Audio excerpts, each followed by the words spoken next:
Splint Parks brings a welcome relief, though only by some. The chill that has been seeping in my bones is still there, furling and unfurling underneath my skin. If I don't move, if I don't busy myself with anything, soon my brain will go haywire. It's the last thing I want to happen when there are plenty of things to do. This already answers all of it, doesn't it? Those deaths?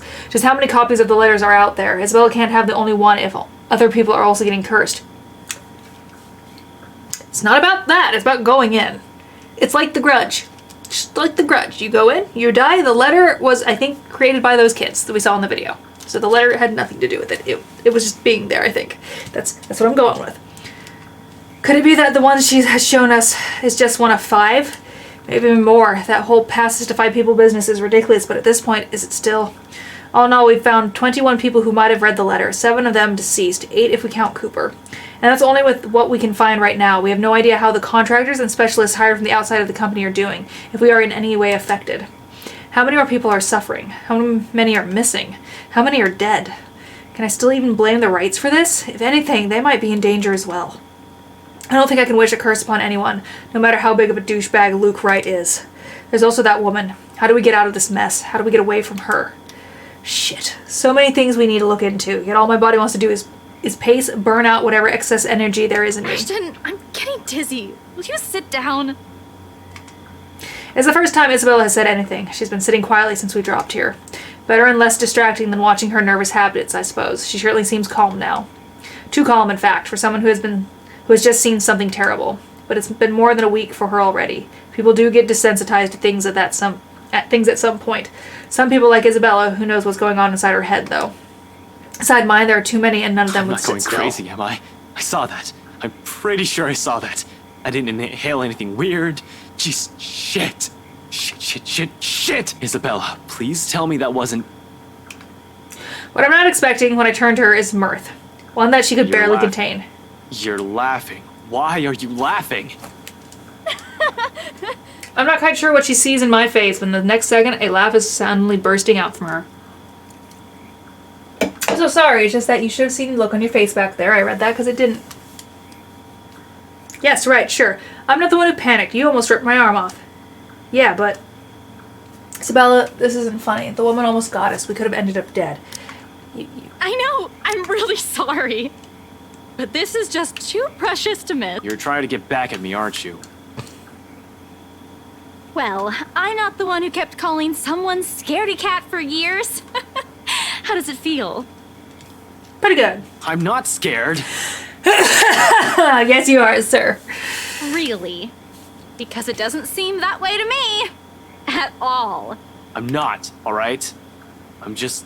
I just don't know what to do right now. Immediately after, the moment passes, replaced by another tense silence. Laughter dies in her lips as everything sinks in. We're in deep shit and it has finally cut up and hit us like a ton of bricks. Hit me more than anyone. Because she has been warning us since day one, and I'm the first person who brushed it off. Despite that, she still reaches out to me, tugging on my sleeve almost desperately.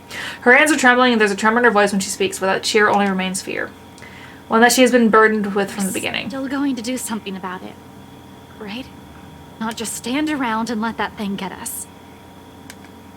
Unexpectedly, she leans forward against my arms and her grip on my sleeve tightens. There's desperation in there, a quiet plea. Lose anyone anymore, Ash. I wish I could give her that promise. But with so many unknowns, so many things I don't understand about this, how could I? Why she still trusts that I can do something about this baffles me. It all feels wholly undeserved, considering the way I've treated her. Yet, despite my reluctance, I find myself returning her cold and kind. A grasp, a warm and light enough for comfort. Not a promise, but the closest thing to it. October 30th, Sunday. Darkness blurs the edges of my vision. Black tendrils twist and coil around my limbs. Soft footballs echo from the far distance, scurrying, scampering, moving in an odd rhythm with the sharp, piercing notes of her laughter. A scream threatens to burst, but my throat closes off. Ever so slowly, a chill seeps into every nerve in my body, washing away every sensation in me apart from one. There is only fear. Once again, her laughter echoes. A sound both bitter and unforgiving. It is the last thing I hear before she reaches for me. The ground trembles. The world slows to a stop. Morning breaks in a blurry mess of vivid shapes and colors. Oddly, there's no feeling of terror or confusion gripping me despite the vague images that have driven me from my sleep. Awareness kicks in shortly, though slowly and sluggishly, as I blink away the last remnants of unconsciousness from my eyes. The early morning light already streams from the open window when the memory sets in and the room finally comes into focus. Isabella's apartment. Pushing myself upright, my eyes wander idly towards her prone form. She's hunched over the coffee table, both arms under her head while she continues to rest. Then to the chaos of papers and folders we've left scattered over. Before sleep has claimed both of us. We bunkered down here last night after both our nerves had calmed down, mine for the most part. Staying together was an unspoken invitation. And anyway, I'm pretty sure neither of us wants to remain alone when there's that woman. If she's still one in the first place, one that we'd normally call a human, can it still feel guilt? Does it understand pain? I'd rather get charged for breaking and entering than mess with whatever that thing was any day. Not that thinking about this still matters when all our lives are in her hands. She's dangerous. If we don't do anything about her, and this curse will definitely be pushing daisies soon. I can't let that happen. I've dallied on this long enough, left all my friends in harm's way after the warnings they've all given me. Besides, beneath the terror and the adrenaline that keeps me running, knowing what lies ahead for Isabella makes it hard not to take action. The paper sitting on the edge of the table calls my attention. At this, light against my hand when I reach for it. It has caught my eye the night before, but with a lot we still need to go through, I've simply ignored it. The logo embolized on the... Emblazoned? On the top of the page, however, provides this power a whole new meaning. Not for me, but definitely for her. Scholarship grant, huh? I've only ever heard her talk about this once or twice, completing her degree, that is. She rarely goes about it in great detail, preferring to keep it to herself. Perhaps it's the fact that she thinks she's already too old to be chasing after it. It has been 5 years after all, but I've caught enough snippets of conversation between her and Zach to know she's never given up on it. I've had how things have panned out with her father, she's one step closer to the part of her life. As silly as this may sound, coming from my friend, I'd like to give her the chance to have this. But if this means stepping out of my comfort zone and figuring what the deal with this curse is, I'll do so. If only to see the same smile on her from time to time again. These days, the only moment she seems to show it is when she's asleep, like right now, no matter how uncomfortable she appears. I smile at my own form, despite this, when I glance at her sleeping form again. She hasn't moved since, her shoulders rising and falling in a slow, even rhythm with her breathing. You won't think she has any problems this way. True. So I'm gonna place the paper back where I've gotten it, carefully so I won't accidentally wrinkle or damage it in any way, and finally push myself off of my makeshift bed. Isabella shifts when I carry her off from the floor and over to her bed, but doesn't wake, simply tucking herself comfortably under the covers. I pull over her. Briefly though, she mumbles something to herself and draws in a deep breath. Ashton's being dumb again. She drifts back to sleep. She drifts back to a deeper state of sleep, like it hasn't been interrupted by the slightest movement earlier, but the small smile on her lip remains. When I find myself returning in Sleeps kind. like a rock now. It's better this way. I'm better to leave her in her dreams for the moment, which I hope are better than the ones I've had. She'll have time to worry about her problems later when she wakes up. For now, this will be another thing I don't want to take from her. A moment of respite, no matter how fleeting. In the meantime, I still have 2 other people I need to check with. Isabella will definitely get a tizzy if I don't check on them. Cold Luxborn air meets me upon stepping out the hallway. Not unusual in itself, this is what Luxborn's weather is supposed to be. A bit cold, damp for the most part, and more often than not terribly drab with an occasional sprinkling of rain every few hours. The sky is still clear, but I'll give it a day or two before the weather takes a turn for the worse.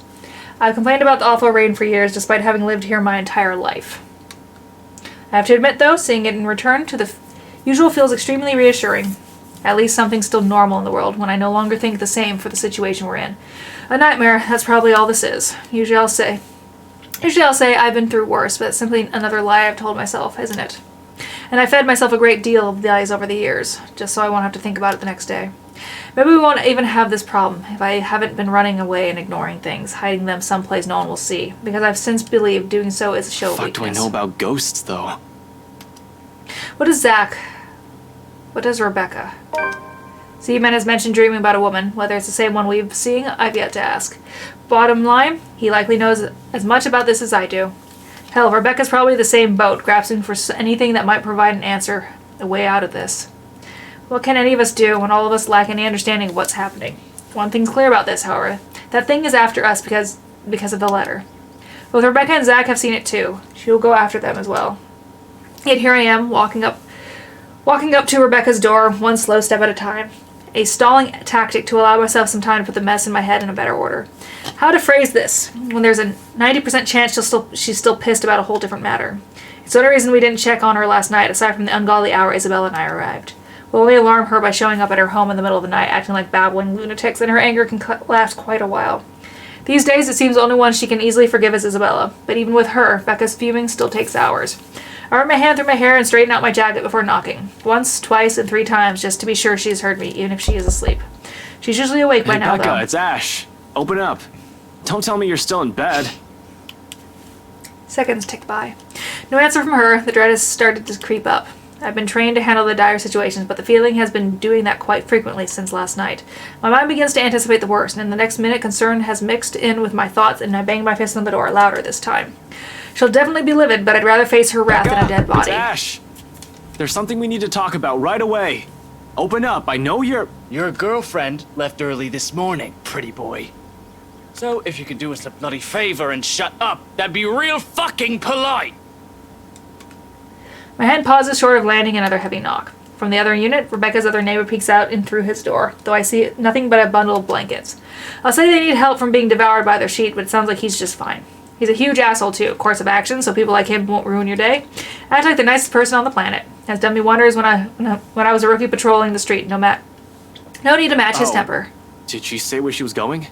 I don't know. She said something about meeting someone or something, in case Filipina girl over there asks.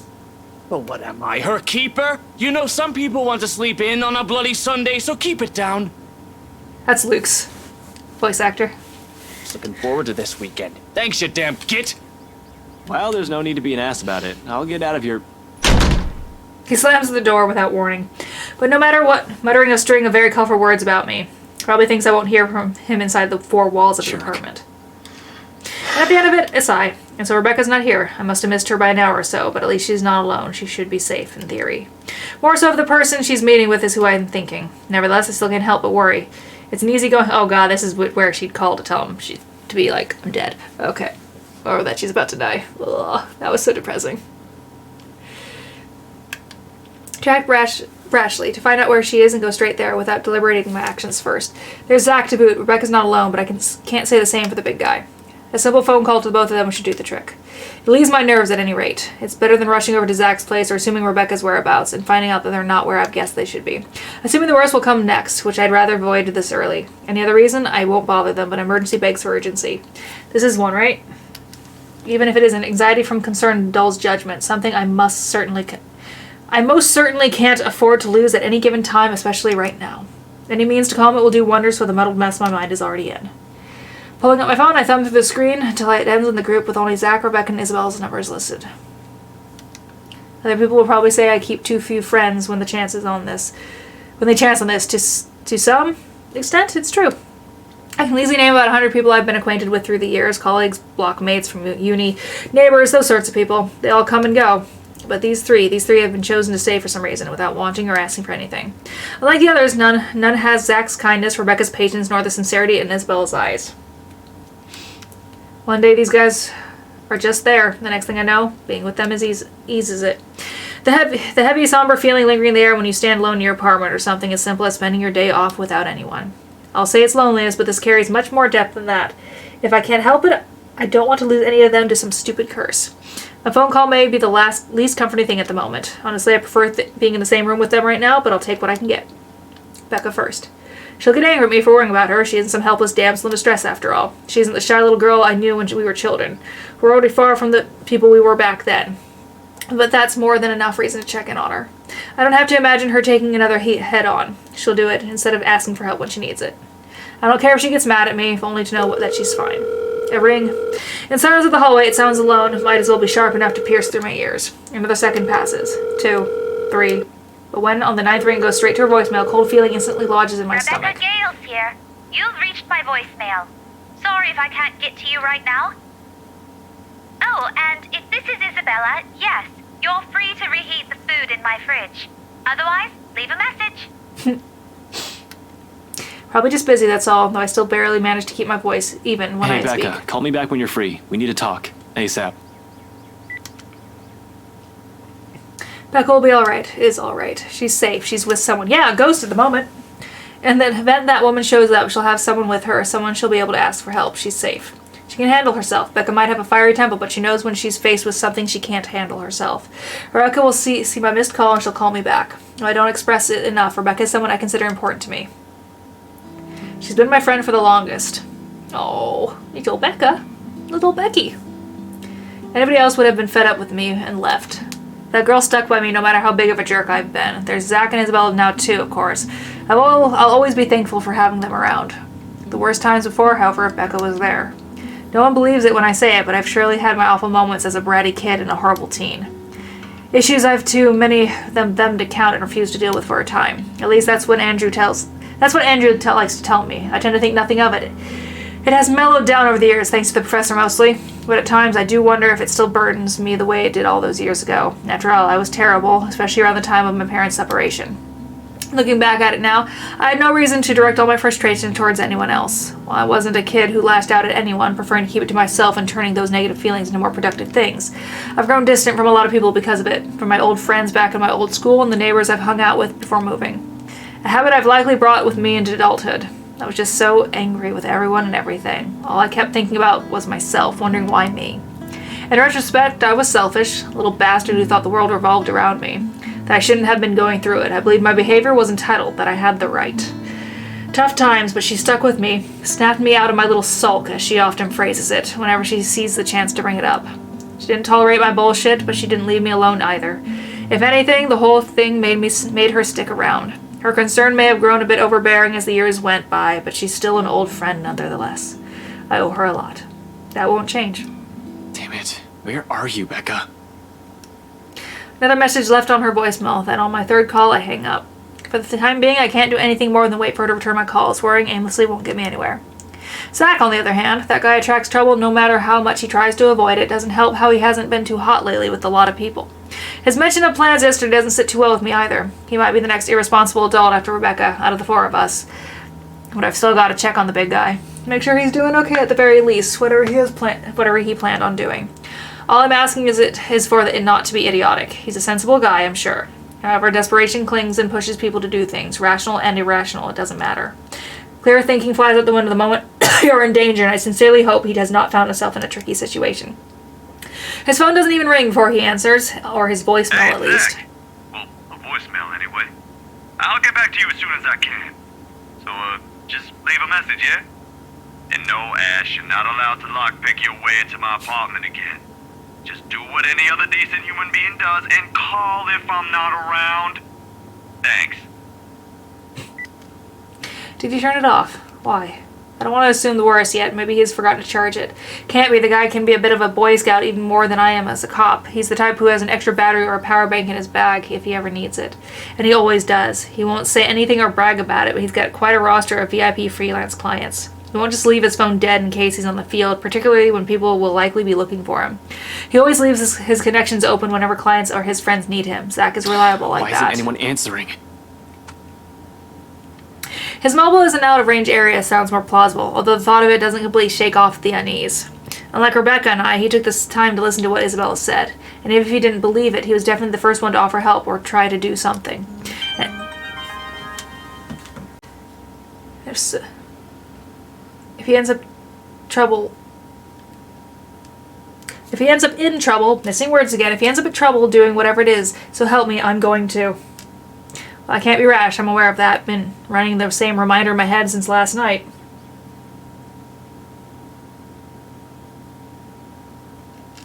But if something happens, I'm certain my reaction won't be pretty. Yo, Zach, call me back, alright? I wanted to check in and, yeah, just please call me back. It's usually a joke between us when I say he's the Watson to my Sherlock. I don't see him as an assistant to put aside until he's needed, like some people like to believe, though. He's not some pity friend I keep around to make myself look good. He's the one who stayed by me out of pity. Zach's the one who puts up with me the most, even when he doesn't need to. It's not a case of cool Cobb who helped out a minority. In truth, I was a hard-headed, hot-tempered, and reckless rookie up until I met him. It wasn't anything sudden, and some of me is still that rookie, but I've grown, thanks to him. He tempers that part of me. Considering how our first impressions went, I'm lucky he stuck around. Becca and I may have spent a lot of years together as children, but Zach, he's probably the closest thing I'll call to a best friend, though it's more than that. A camaraderie. Like my brain's like, I know this word, we can say it in our head while we're not speaking it.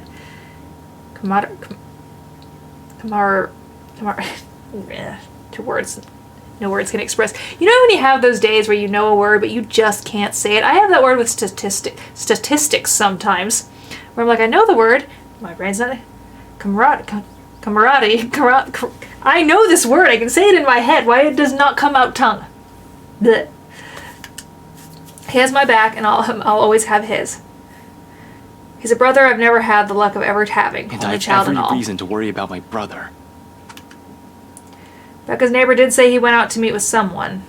No specific names. If I'm wrong and she's not with Professor Clark, then maybe it's with Zach. They've never been close, but it's not the kind of awkward friendship where meeting together remains out of the question. Regardless, I continue dialing for his phone another 3 times, like I've done with Becca's. In the end, after the 3rd attempt with no one answering, I stop and move to cut the call with a ragged Waiting game it is exhale. then. I've been trained for those. Hell, I'm used to them, just not when it comes to people I'm close to. Much as I keep my mind to myself to maintain a level head, it's a whole different matter when it's someone you know. Personal feelings will likely get involved at some point. It's starting now, actually, with anxious string coiling and uncoiling, causing a racket inside my stomach. And that's exactly when the line finally connects. Before he even speaks, my question has already slipped out, including every pent-up worry and tension in my Where body. are you? The line's choppy, though I can still make out the words he's saying. Nothing to worry about then. He's just someplace where network coverage is shitty. Can't imagine where at this time of the morning, though. Did he go out for a jog? Could you repeat that? The signal's shitty here. I asked, where are you? Hell, Zach, I've been calling your number for a good 20 minutes now. What kind of shithole did you get into? I've meant that to sound as friendly as possible to keep things light, at least. Instead, all the frustration shows in my Good tone. morning to you, too. I should be asking you that question. I've been looking all over the mansion for you. I thought you'd be... What mansion? Do I really need to answer that? Why are you even... Please don't tell me this is his plan. A morning visit to the mansion where Luke Wright is. Of course, of all the pig-headed things to do right now, it's the best thing he can come up with, breaking and entering. I've got plenty of reasons to rail him right now. Although, no matter how much I want to give him a piece of my mind, unfortunately it's not the time. No, wait. Just get your ass to Isabella's place and hurry. He pauses a moment, a second of indecision while he seems to contemplate his options. How urgent is this? In truth, the question, the hesitance, and the indecision in his voice has caught me completely off guard, and understanding dawns on me. His decision to go there isn't one born out of stupid impulse. He must have found something. However, no matter how urgent it is, he still shouldn't have gone there, alone at that. Despite myself, in that split second of comprehension, I allow it to show. A weakness. A simple request brewing with every unease and disquiet causing turmoil within me since last night. It bears a selfish hope that he'll understand, even though the unstable signal that whatever's keeping him there, he'll be able to see it aside for now. Pressing enough for you to stop asking questions and get yourself here. Please, Zach. Science fills the other end of the line again. For a long moment, I assume he won't heed it, and I'll have to drive there myself just to drag him away from whatever danger he's skirting. Thankfully, he agrees. An hour or 2 tops. Thanks. I'll see you. Relief washes over me as soon as the call ends. Normally, I don't let myself the moment of respite in times like this. Gotta stay alert. Rebecca's still out there, has yet to return any of my messages. But for the moment, I relish in it. This is probably the first time I've permitted myself to do so since last night. Even the muscles in my shoulders have been complaining from all the tension I've taken on.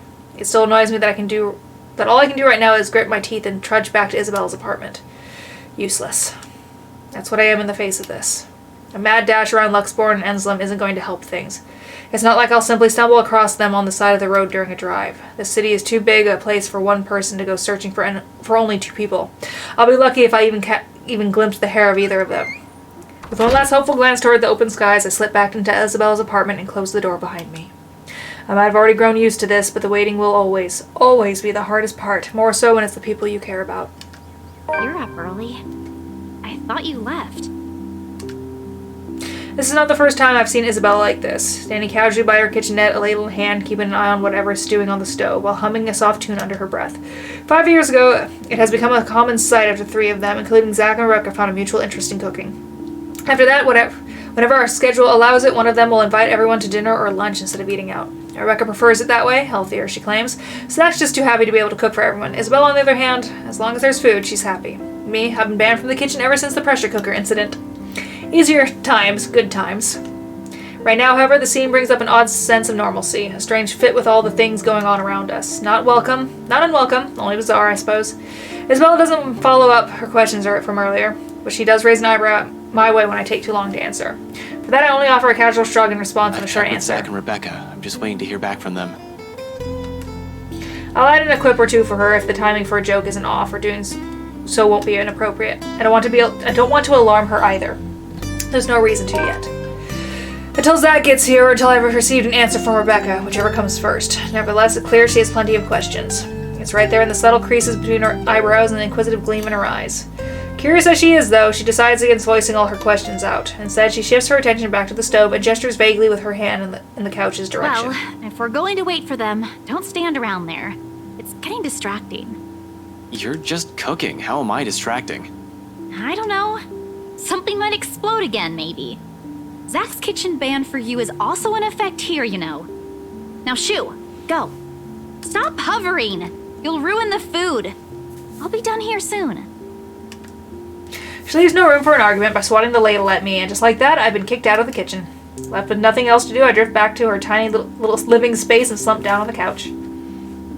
Closing my eyes, I allow the noise from the television to guide my thoughts. The ones I've been keeping at bay, freeing them from the cage I've built around them, so I won't have to think.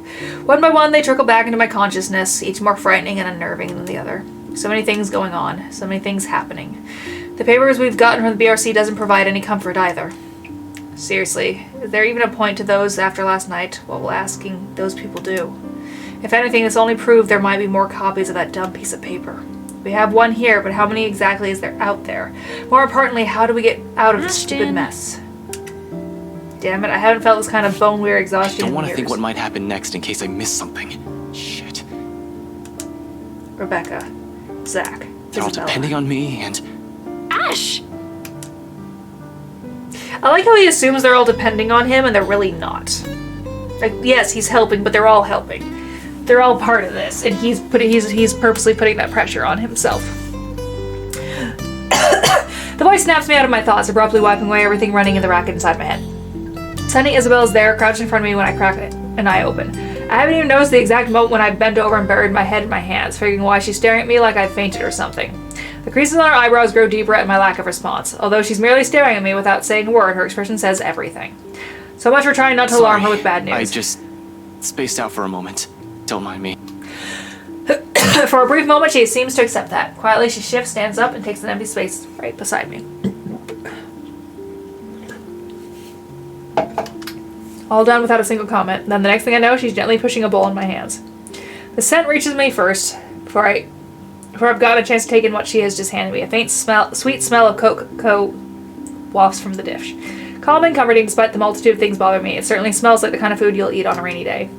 Though from the get-go, it doesn't look as appetizing. What is this even?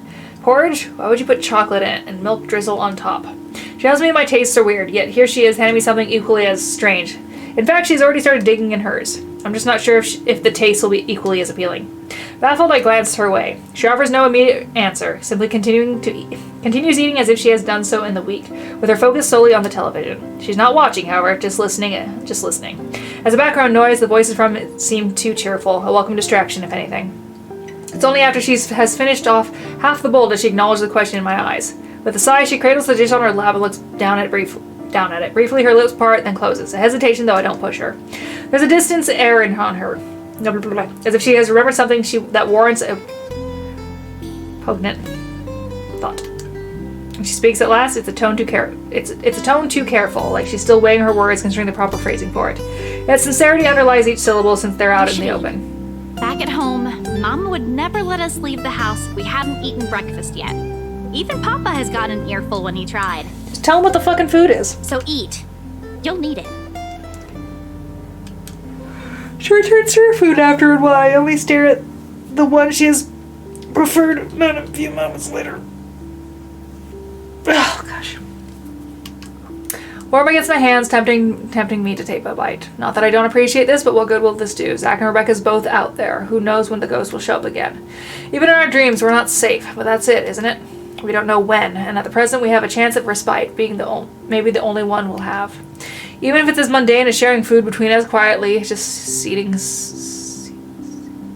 think is what I mean, just sitting side by side like this, without exchanging any words. The intent hangs unspoken in the air, something that probably goes as far back as the second she offered food. I realize that I'm doing this stupid long reading game, and they have another Death Mark coming out this fall, and I'm just like, oh good, another long reading game.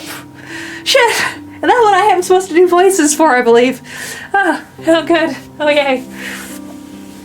The intent hangs unspoken in the air, something that probably goes as far back as the second she offered food. Still in the end, Isabella's never pushes it, rather she lets her own silence convey her hope. Just eat the goddamn food. Thank you. The words roll off my tongue, awkward and unfamiliar, far removed from the most jests and quips we've shared. Yet she accepts this with a smile and nothing more. Regardless of everything left unsaid, the sight of it brings comfort. More so than any generous offer of food can give. Though we both collapse into silence after as we finish our food, there is ease in it. In the muffled sound of Luxboard filtering into the room. In the light streaming from her window and the faint draft occasionally drifting in, catching the loose tendrils of her hair. Your landlord would kick you out for this mess. And the way her voice falters when she tries to form words. And despite the horror looming over us, I find myself wishing for the minutes to slow, for the seconds to last. But ultimately, she's the one who breaks it, softly after a minute's pause and words mumbled under her breath. Sometimes, silence simply compels us to speak. You know, before last night, before Mama told me the news. What if Papa passes away, despite everything? I also knew it was getting worse. Mama won't say anything, but I've always... She raised a sigh as she gripped the bowl as she told Titan. There are no tears, but she might as well have them with how weak her voice falls. Are there any I don't know left? what I'm going to do. Before, I can easily say it's because of Papa. Now, I don't have anything. You have that scholarship from Lux U. Were you going through my personal papers while I was sleeping last night? Maybe. I don't really have to. You left it sitting in the open, right there on the table. Like there's still anything to hide. She snatches away where I placed it back. So there's no anger or annoyance in her face when she looks at it and rereads every line with a pensive expression. After a short while, she folds it neatly along the creases and I don't sets even it know back. if this will work out. Well, if it doesn't, what about that exhibit you've been planning with Zach? Do I even have to ask where you got that? Zach sucks at lying. You have no idea how easy he is to read. It was all in his face when I asked about it. And anyway, if that doesn't pan out too... I trail up, hesitating, measuring the weight of my next word. Genuine as they are, part of me believes they are a burden, too heavy to impose upon her. Because no matter how much I wanted her to stay, we are not what ties her here. It'll be selfish to ask that of her. More than anything, her family will always come first. I say it, nevertheless, if only to let her know that no matter what her choices will be, there will be people here whose lives have mere presence has changed. Mine most of all. You have us. The words startle her to a pause, and slowly she turns to me, her eyes wide, disbelief all over her face. But before regret forces an apology up my throat, her expression dissolves to something I can't quite place. Something distinctly softer. More tender, familiar, almost in the same manner she glanced at me years ago, that day on the bridge. However, I don't get the chance to figure out what it all means for her. All of a sudden, a knock breaks the moment, and just as fast, both our attention shifts towards the source. Before things can get awkward fast, I stand up to open the door while muttering some flimsy excuse in the process. I'll get that. It's probably Zach or Rebecca. Really, I know we're in a pinch, but their timing can't get any worse.